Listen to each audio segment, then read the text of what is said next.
बात करते हैं तुर्की के सबसे बड़े शहर इस्तांबुल की, जहां के मेयर और सदर रजब तय्यिप एर्दोगान के सबसे बड़े हरीफ करार दिए जाने वाले इमाम ओगलो की 3 रोज़ पहले गिरफ्तारी के खिलाफ जिन मुजाहिरों का आगाज़ हुआ था, इसमें मुसलसल शिद्दत आती जा रही है। हुकूमत की जानिब से अवामी इज्तिमात पर पाबंदी के बावजूद ये मुजाहिरे तुर्की के 3 बड़े शहरों इस्तांबुल, अंकारा और अजमेर समेत 55 सूबों तक फैल चुके हैं, जहां पुलिस और मुजाहिरीन के दरमियान झड़पों के मनाजिर भी देखे जा रहे हैं। और इन मुजाहिरों को 2013 के बाद सिविल नाफरमानी के सबसे बड़े मुजाहिरे करार दिया जा रहा है। इस्तांबुल के मेयर इमाम ओगलो को बुध के रोज़ करप्शन और दहशतगर्द तंजीम की मुआवनत के इल्ज़ाम में गिरफ्तार किया गया था, जिसके बाद से इन मुजाहिरों में शिद्दत आती जा रही है। तुर्की के वज़ीर दाखिला के मुताबिक अब तक इन मुजाहिरों में 300 से ज़्यादा मुजाहिरीन को गिरफ्तार किया गया है। तुर्क सदर रजब तय्यिप एर्दोगान ने कल अपने खिताब में इन मुजाहिरों की मजम्मत करते हुए कहा कि उनकी हुकूमत मुजाहिरों, सड़कों पर जलाओ घेराव और तोड़फोड़ के सामने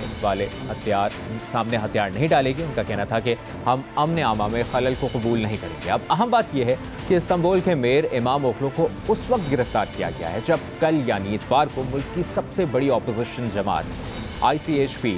तुर्की के सदारती इंतखाबात के लिए अपना सदारती उम्मीदवार नामजद करने जा रही है। इसलिए इस गिरफ्तारी को रजब तय्यिप एर्दोगान की जानिब से अपने मजबूत तरीन हरीफ को सदारती दौर से बाहर रखने और इक़्तिदार पर अपनी गिरफ्त बरकरार रखने की कोशिश के तौर पर देखा जा रहा है। दिलचस्प बात यह है कि इमाम ओगलो की गिरफ्तारी से 1 रोज़ पहले इस्तांबुल यूनिवर्सिटी ने उनकी डिग्री भी मंसूख कर दी थी, जबकि तुर्की में सदारती इंतखाबात में हिस्सा लेने के लिए यूनिवर्सिटी की डिग्री लाजमी है। मगर यहाँ सवाल ये है कि तुर्की में अगले सदारती इंतखाबात 3 साल बाद 2028 में होने हैं, तो फिर इस गिरफ्तारी का सदारती इंतखाबात से क्या ताल्लुक है? इस बारे में नाक़िदीन का कहना है क्योंकि तुर्की के सदर रजब तय्यिप एर्दोगान आईनी तौर पर तीसरी बार सदारती इलेक्शन नहीं लड़ सकते और ये सिर्फ उसी वक्त मुमकिन है कि जब मुल्क में क़ब्ल इस वक्त इंतखाबात कराए जाएँ या आइन में तब्दीली की जाए। मगर आइन में तब्दीली के लिए तुर्क सदर की जमात को मतलूबा अक्सरियत हासिल नहीं है, इसलिए तुर्क सदर क़ब्ल इस वक्त इंतखाबात की तरफ जा सकते हैं। और नाक़िदीन का ख्याल है कि इसी वजह से सदर एर्दोगान एक एक करके अपने मुखालिफिन को रास्ते से हटाना चाहते हैं ताकि उनकी तीसरी बार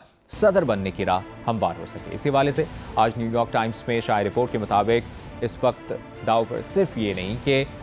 अगला सदर कौन बनेगा, बल्कि ये भी दाव पर है कि दुनिया की 20 बड़ी मईशतों में से एक और नेटो में अमेरिका का इत्तेहादी तुर्की किस हद तक जमहूरियत बरकरार रख सकता है। रिपोर्ट के मुताबिक 2003 में इक़्तिदार में आने के बाद एर्दोगान ने तुर्की की मईशत को मजबूत तो किया है, ताहम गुज़श्ता दिहाई से उन्होंने रियासती ब्यूरोक्रेसी में अपने वफादारान को शामिल करने, जमहूरियत का गला घोंटने, मीडिया को मनफी खबरों की कवरेज से रोकने और जजेस के जरिए अपने मुखालिफिन को सज़ा दिलवाने के जरिए इक़्तिदार पर अपनी गिरफ्त मजबूत की है। रिपोर्ट के मुताबिक